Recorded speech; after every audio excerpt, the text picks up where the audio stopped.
Kien għal-ħabta ta' 11:30 tal-ġimgħa filgħodu meta ħaddiem li kienet jimmanuvra ħajmak ħass saħħtu bħal splużjoni u fl-arja deret daħna safranija.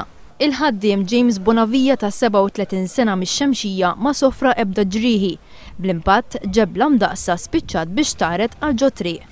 One News huwa infurmat li aktarx l-isplużjoni oriġinat minn ġibja li hemm 3 metri taħt l-art li apparti l-mafja wkoll kimika u ħafna biċċiet ta' drabb li ffermentaw.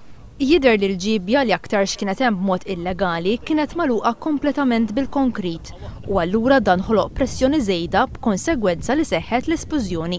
U wara l-isplużjoni xtammet bħal riħa qawwija fl-akwati.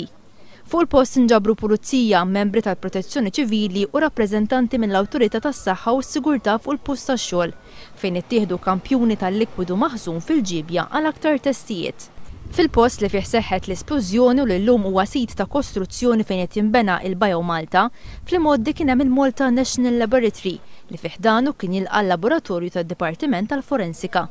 Oriġinarjament iżda iż-żona kienet tilqa' fiha mħażen ta' kumpanija tat-tessuti li llum m'għadix topera.